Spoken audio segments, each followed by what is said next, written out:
Okay, can everybody hear me? Can you hear me at the back? Is that better? Yeah? Okay. Okay. Hi, everybody. I have to apologize in advance. This might be a little bit disappointing after a cappella. So I'm going to talk about climate change and specifically its impacts on development. I'll start, though, with a little bit of a discussion of the science backing to climate change. Don't worry, this is the only slide on the science, but that is kind of the right starting point for climate change. So for anybody who does want background information on the projected impacts, the authoritative source is the Intergovernmental Panel on Climate Change. So that is it's a scientific body, but it's a scientific body composed of the different member nations. It was called into existence by the United Nations Framework Convention on Climate Change, so its members are all of the members of that UN convention. Now, it is science, but it's not only the physical science basis, so it's not entirely climate modeling. It's also the science of human impact, so the projected human impacts of climate change, and also the predictions for mitigation. I guess just quickly, I'll throw out two vocabulary words. So you'll hear talk about both climate change mitigation and climate change adaptation. Those are the two main streams of policy to address climate change. Mitigation being the reduction of carbon dioxide emissions and the reduction of climate change itself, and adaptation being adaptation to the impacts of it. So helping societies and countries adapt to what will happen with climate change. So the most recent report from the IPCC came out in 2007, based on science in 2005, so it's already a little bit dated. There's a new one coming out in about 2013, so there's quite a gap between these. But if you do want to find it, just Google IPCC Fourth Assessment Report. So in terms of what the projected impacts of climate change are, probably one of the most important ones is on food production. So for the people that were able to find the reading for today by Deborah, that looks at the impacts of climate change on global food production. Also sea level rise, so that's primarily as Antarctic and Greenland ice melts. Sea levels around the world are projected to rise. Also increased frequency of extreme weather events and changes in disease patterns as the planet warms.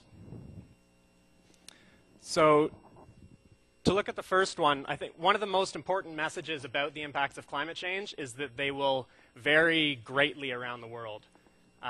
So it's very much a regional phenomenon in terms of what the impacts will be.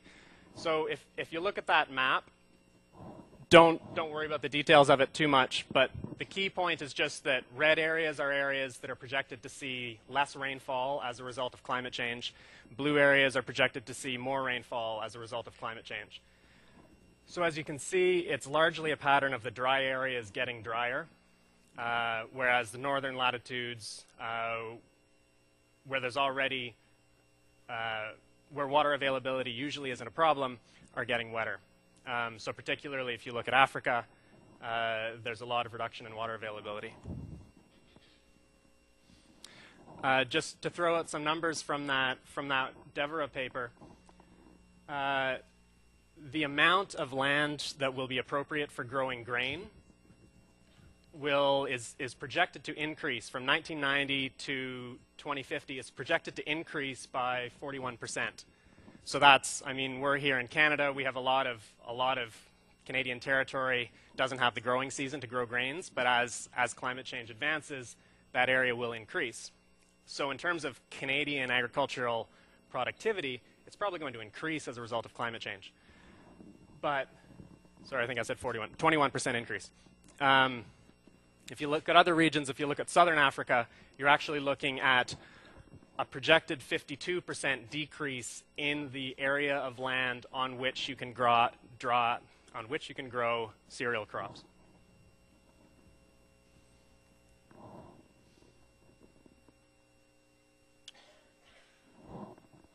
Another major impact is sea level rise. In terms of this is probably the fastest hitting impact. You'll hear even in the news in the last couple of months, there's been a severe water shortage on Tuvalu, and that's a result of a few things, but part of it is rising sea levels infiltrating the aquifers, infiltrating the groundwater, and raising salt levels. But that sea level rise has an extremely disproportionate effect on a small number of countries, so particularly the small island states, so Vanuatu, Kiribati, Tuvalu, and also to some extent Papua New Guinea. These are areas that are actively losing land and actively becoming more exposed to extreme weather events and extreme tides as sea levels increase. Also, Bangladesh is, I'm sorry, I can't remember the number off the top of my head, but quite a significant percentage of the land area of Bangladesh is below about 2 meters of elevation. So it's very vulnerable to the impacts of climate change.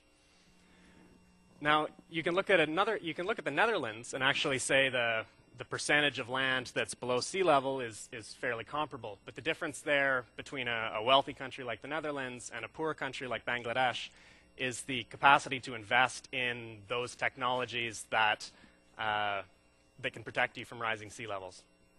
So the capacity of Netherlands to build dikes and to build tide protection vastly exceeds the capacity of Bangladesh.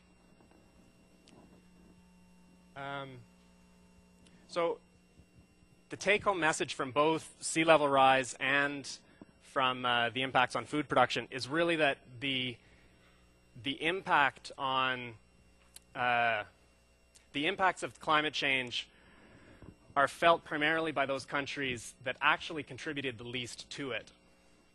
So if you look at the map here, it's a map of the cumulative carbon dioxide emissions over the last 100 years. And so that's different from the carbon dioxide emissions this year. So this is adding up everything since 1900. You may have heard recently that China recently passed the United States as the largest emitter of carbon dioxide in the world. So that is true, but if you look at the last 100 years, the contribution of the United States still vastly exceeds China. So you can see about 60% of the emissions for the last 100 years are from the United States and Europe. And that's really, in terms of what's causing climate change, because carbon dioxide stays in the atmosphere, what really matters is what has happened over the preceding decades more than what's happening this year right now. So that issue of of very different contributions to climate change, in addition to very different impacts of climate change between countries, has led to this principle of common but differentiated responsibilities. And that principle is basically the idea that all countries share a common responsibility to address climate change, but they differ greatly both in their historic culpability for it and also in their present capacity to address it. So the expectations of what countries will do to address climate change vary greatly. Under the Kyoto Protocol, there's the emissions reductions targets that are supposed to be binding, although Canada is certainly notable for being as far off its targets as any nation. Those targets are supposed to be binding, but only for a select group of countries, and that's essentially only for the wealthy countries. So there are no binding targets for developing countries at the moment. And that fact, that issue of who is responsible for what, who pays for what, who has what commitments to reduce their emissions, has led to extremely difficult negotiations. So you may have seen the meetings at Copenhagen. You may have seen in the news the meetings at Copenhagen in 2008. There's also the UNFCCC meetings for this year are about to start in Durban in about 2 weeks.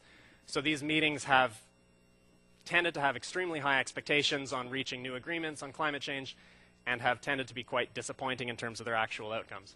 And so part of that is that issue of whose responsibility is it. But there have been some outcomes, some concrete outcomes from those negotiations. A few in particular have been important in terms of development. So first is financing for adaptation. So again, the idea that the developed countries have the responsibility to help the developing countries adapt to climate change, since it was the developed countries that primarily caused this problem. So there have been some commitments for adaptation financing. Another issue which has, or another set of programs which has come out of the negotiations are what are called the flexibility mechanisms. And they're called the flexibility mechanisms because their idea is that they give developed countries some flexibility on how they address their commitments to address climate change. So developed countries are supposed to reduce their own carbon dioxide emissions, but these mechanisms also allow for them to pay for reductions in other countries. So wealthy countries will invest in projects which reduce emissions from poorer countries, and that counts towards the wealthy countries' emission reduction goals. Probably the largest of those is called the Clean Development Mechanism.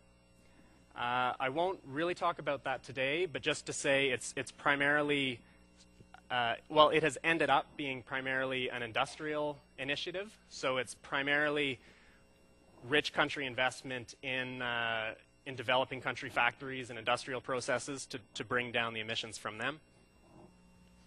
And then what I will talk about is an initiative called RED, which is in the forestry sector. It's basically an initiative whereby wealthy countries pay poorer countries to reduce their rates of deforestation. And when you reduce the rates of deforestation, you reduce the carbon dioxide emissions.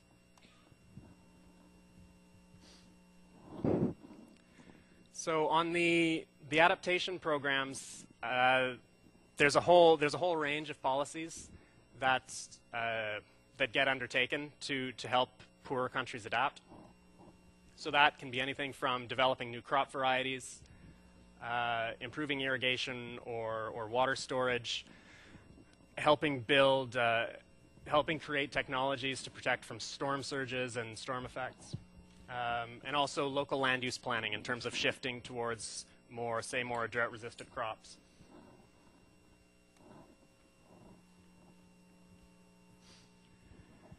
So at the moment, there's a fairly significant amount of funding that's been committed for adaptation from the wealthy countries. There's an adaptation fund which right now stands at about $350 million, and that's money that's in the bank that is committed to adaptation projects.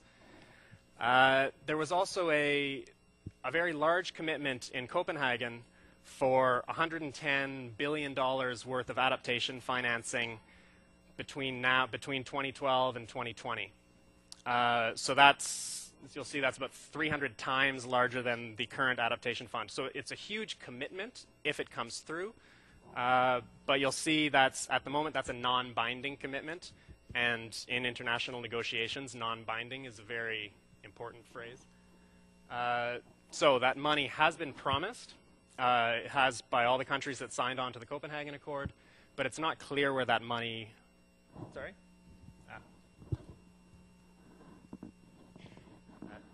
Doesn't really matter, to be honest. It's not clear where that money's going to come from.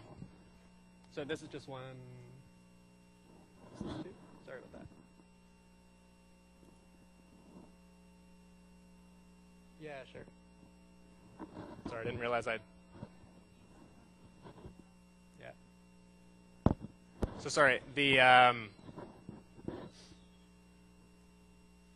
So yeah, on the commitment under the Copenhagen Accord, it's not clear where that money's coming from, and there haven't been any concrete promises to come forward with it as individual countries.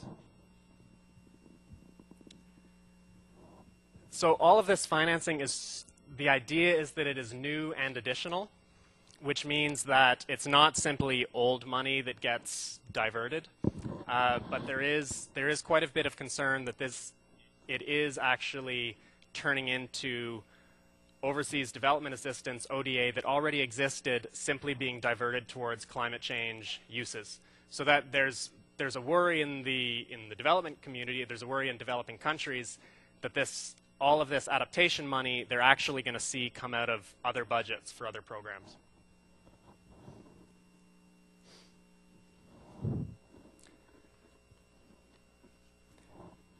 So the program I want to speak about next. So remember the distinction between adaptation and mitigation. So the commitments I was just talking about are towards adaptation, so helping countries deal with the impacts of climate change. REDD is on the flip side of that. This is an initiative to try and reduce climate change itself, so reduce carbon dioxide emissions. So just the acronym itself stands for reducing emissions from deforestation and degradation. And then the plus is and enhancement of carbon stocks, which basically means planting, enhancing existing forests, so planting new forest.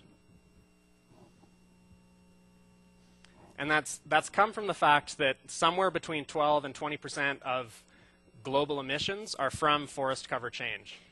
So as land gets cleared in the Amazon, as that forest decomposes, that releases a large amount of carbon dioxide into the atmosphere.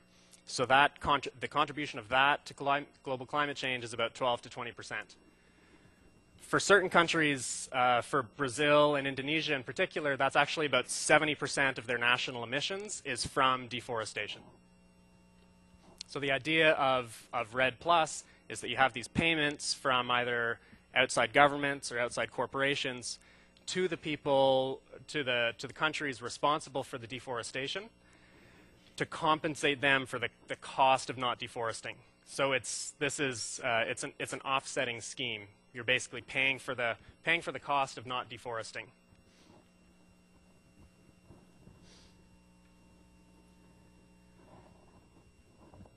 So offsetting, this whole notion of REDD and offsetting and paying people in other countries to reduce their emissions has created a global carbon market, which is actually worth, as of 2009, was worth about $140 billion US. So it's quite a significant market, and that's outside of development financing. That's an actual liquid market. Within that, REDD is one of the fastest growing sectors. So there's actually a lot of concern in certain environmental organizations, in certain development communities, that REDD is coming too much and too fast. It's too much money being funneled into, in particular, the forest sector, in a lot of countries that don't really have the capacity to absorb that money. So there are some concerns about that. But REDD is actually one of the few points of agreement at the international negotiations. The negotiations that broke down in Copenhagen, the negotiations that no one has particularly high hopes for this year in Durban. REDD is one of the few points that countries agree on. So it is an initiative that's likely to keep growing and keep moving forward. But it's, yeah.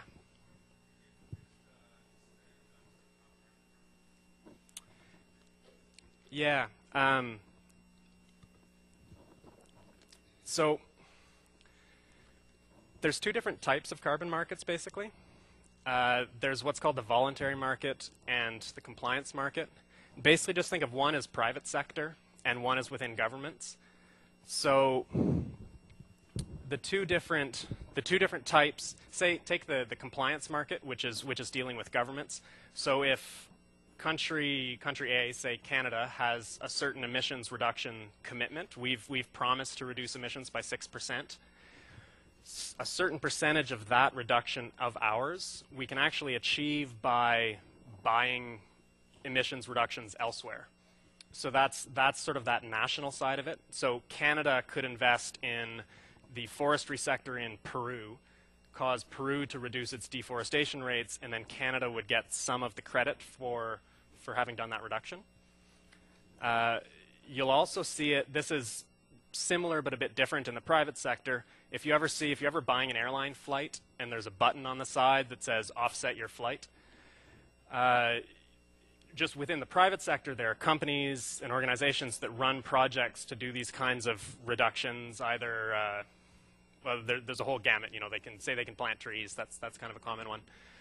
So those companies you can hire, or you can pay them money personally as an individual, and they will plant trees, and that will absorb some carbon, and therefore you as an individual have offset your emissions. There are questionable parts of this practice, for sure. There's just the simple issue that we as the wealthy countries are therefore reducing that much less because we're paying for these activities in other countries. That there's a strong argument that you're not fulfilling your responsibility. So that's the idea. Yeah.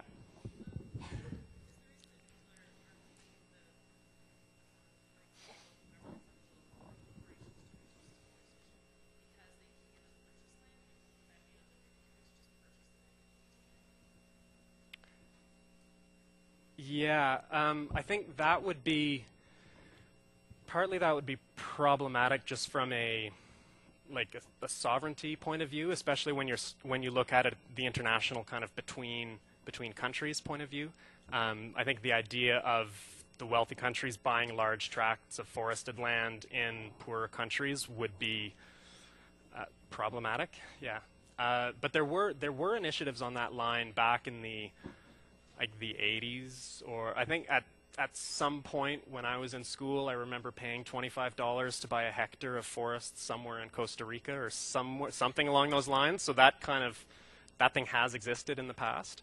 But mainly the idea now is to improve management without actually outright buying big chunks of land. So RED has been quite polarizing. There's a lot of organizations. There's a lot of organizations, either environmental NGOs or international organizations, that very much promote this as a sustainable future for forest management. And there are a lot of other groups that are extremely concerned about it. So just to illustrate with that with some pictures, on the left you have an image from a document by UN RED, which is it's a group of 3 different UN agencies that are promoting RED, as well as the Forest Carbon Partnership Facility, which is a branch of the World Bank. So they produce documents very much in favor of RED, and you can sort of see the imagery of the lush rolling fields and lush rolling forests, and RED will save those. But there's a lot of community organizations that are very much against that. You can see the bottom, World Bank, get your A** out of our forests.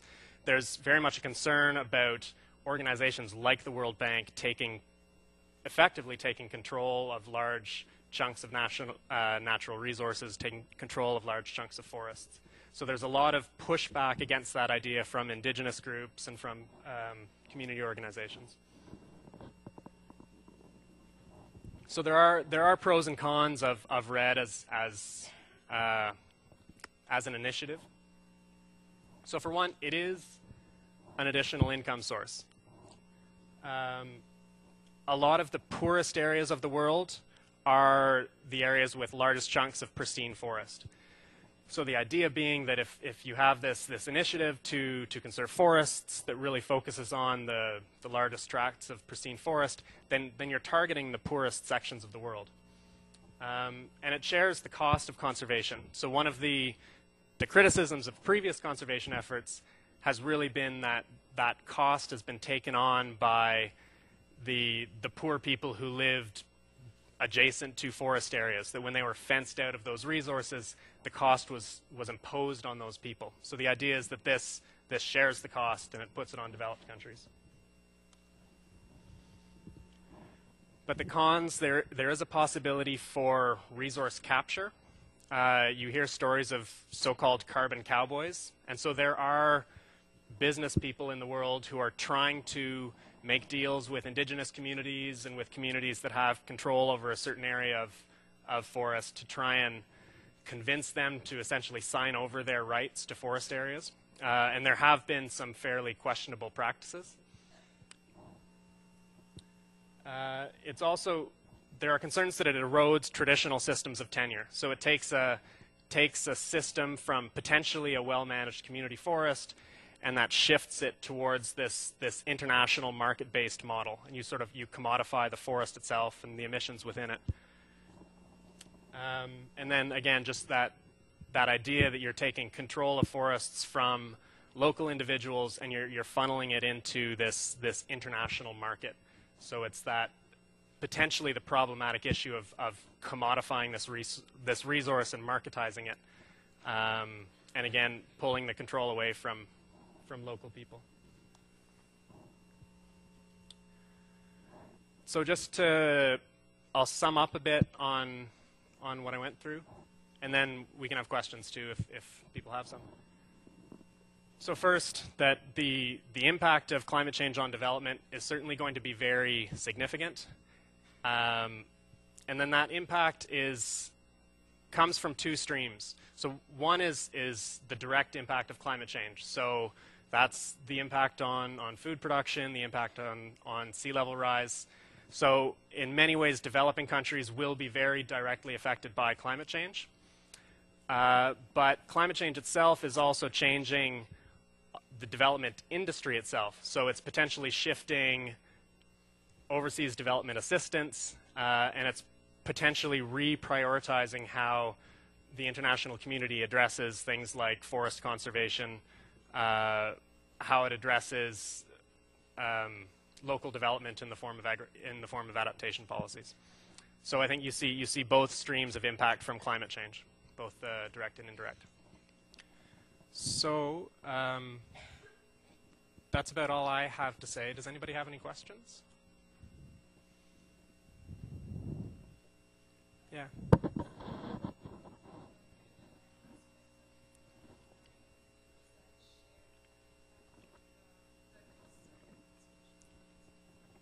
Yeah. So I guess in contrast to that, think of the older models of conservation, particularly the sort of fences and fines model, where to conserve a certain area, you would exclude local people.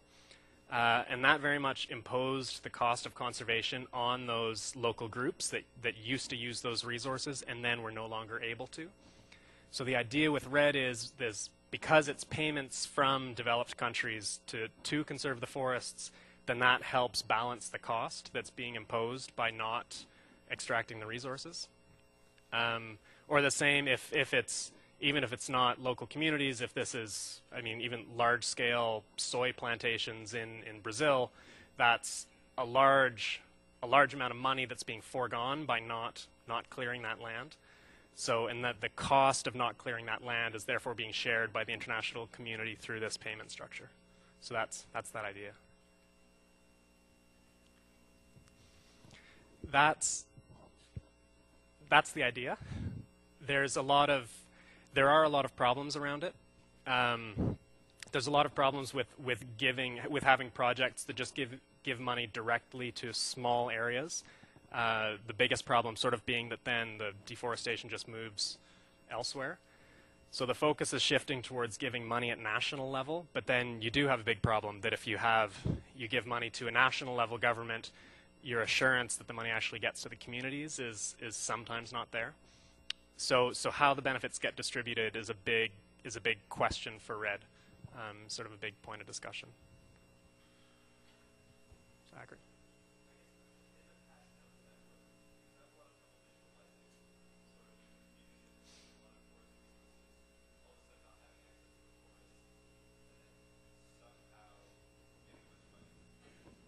Yeah.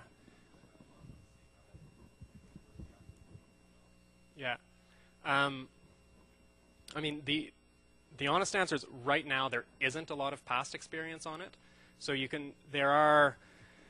You can look at the ICDPs, like the Integrated Conservation and Development Projects that have existed. But in terms of RED, there's very few projects on the ground actually implementing.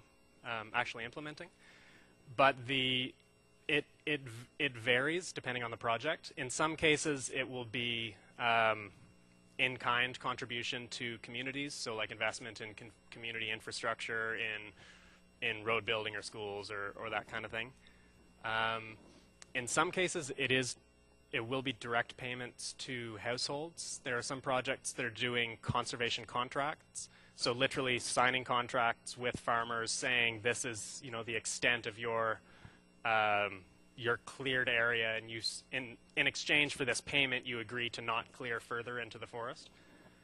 But at the moment, a lot of the money is going towards national level programs, which is, I think there's an overinvestment in the technical side of it. So there's a big investment in sort of forest monitoring and, you know, satellite-based monitoring and all this kind of stuff, which is expensive and important if you need to monitor it, but isn't necessarily going to get to communities. So in terms of where the money's gone so far, I think a lot more of it has gone that direction. Yeah. Yeah.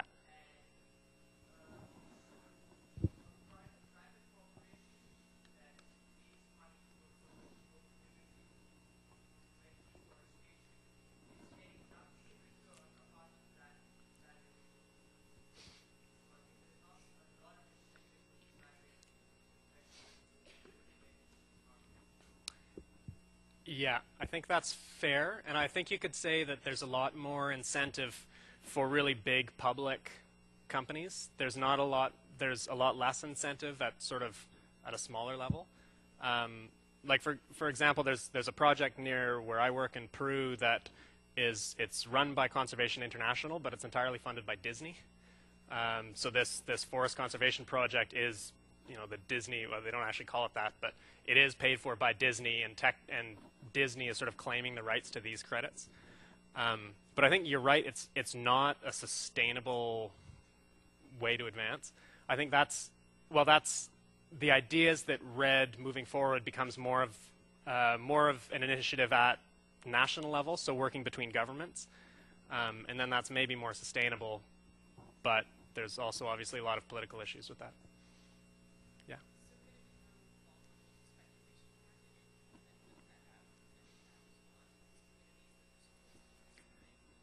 Yeah, I think that's, and there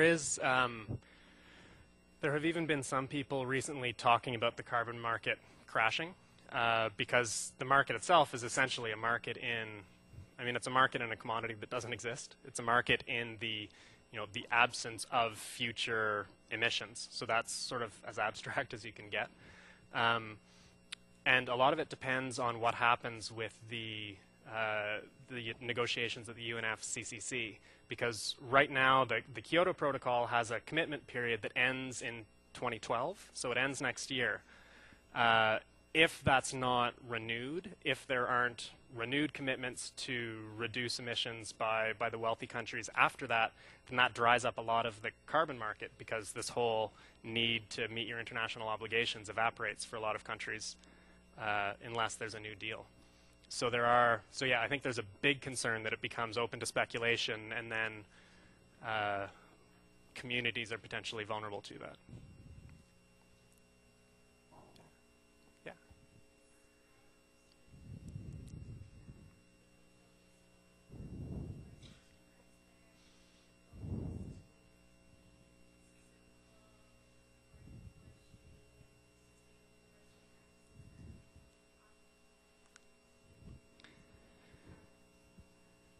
Yeah, it's starting to broaden, and it's actually just the story of the acronym itself has been a little bit ridiculous at times. But it was basically the acronym was initially reducing emissions from deforestation, and then it became and forest degradation, and then it became and enhancement of forest carbon stocks, and then it became and enhancement of forest carbon stocks and sustainable forest management. So that very last one starts to get to some of the issues of so yeah, it's starting to get at potentially being able to do payments for improving forest management rather than outright just stopping the clearing. So yeah, but again, it's all very difficult to monitor. So the more, yeah, but it is starting to go that direction. Yeah.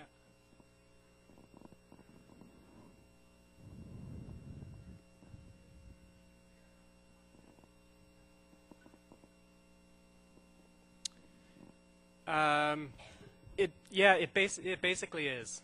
I guess when you talk about cap and trade policies, that's yeah. When you talk about cap and trade policies, it's usually within a jurisdiction, so either within a country or within the European Union, and it tends to be between emitters. So it will be something that you see happening between companies that run industrial sites. They will each get their allocation and then they'll trade that.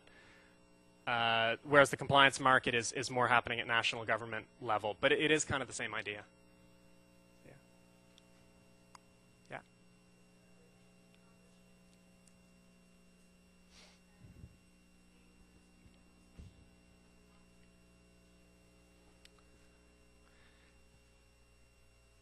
Yeah, there is a limit, and I can't remember what it is.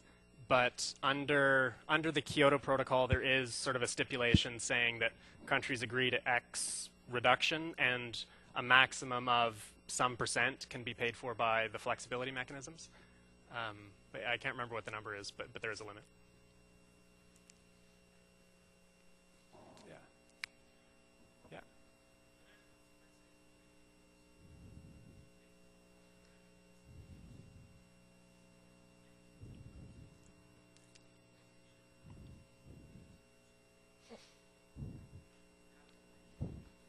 Yeah, I think that's one of the biggest problems is that there's not a ton of accountability. There is accountability in the system, but I think there's a lot of countries that are also sort of gaming the system. Like in Guyana has just signed this really big deal on red where they're getting, I can't remember how many billions of dollars, but a large investment into their forestry sector.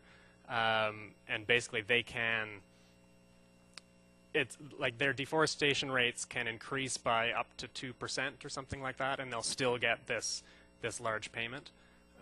So yeah, the penalty, it's probably more it's more that there would be payments for meeting targets rather than there would be penalties for not meeting the targets. But yeah, there's problems with the accountability and the monitoring.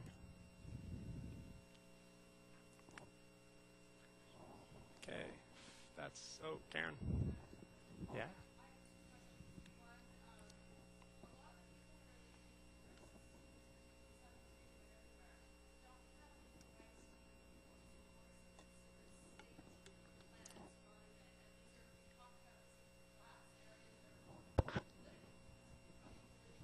Mm-hmm.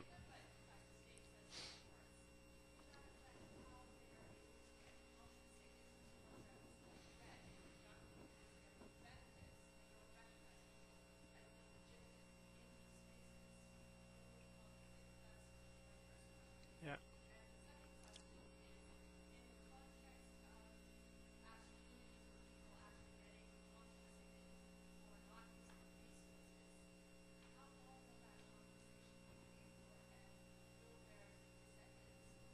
Mm-hmm. Right.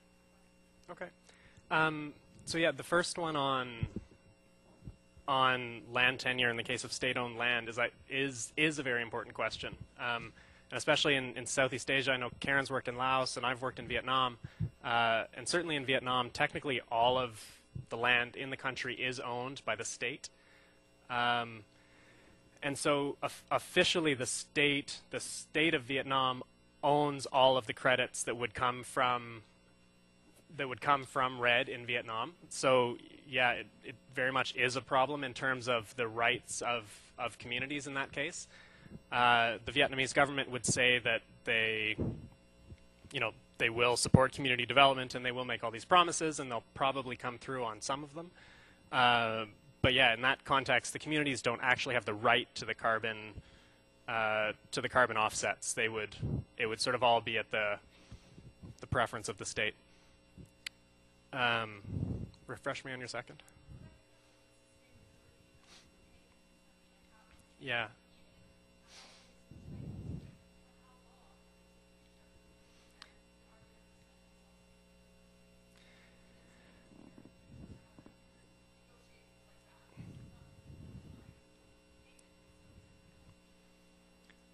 Yeah, I think that's probably hasn't been addressed sufficiently. At the moment, most projects tend to take about a 30-year time horizon. So they'll have commitments and payments, et cetera, over a 30-year period is the standard. I mean, it could be 20, it could be 50, but they tend to be 30. But beyond that, it's basically a renegotiation as far as they've been done so far. But that's not something that's really set in international regulations. That's just how the projects individually have happened. So yeah. Okay. Oh, Zachary.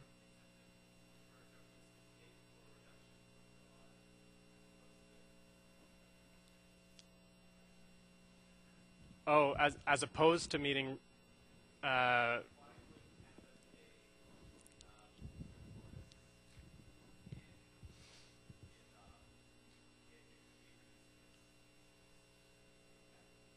I think the idea is just that it's cheaper. So I mean the idea is that it's this market-based initiative where the market in its infinite wisdom will find the lowest cost approach. So yeah, so that's the idea, and for the most part, it probably is true that stopping deforestation of a certain area of mature tropical rainforest is cheaper than actually shifting your energy grid to different sources. So yeah, so it's mainly a cost thing. But in the case of Canada, where we've pretty much abdicated all of our commitments and have said that that's just that, we are abdicating our commitments, then we don't really have any incentive. So yeah. Yeah.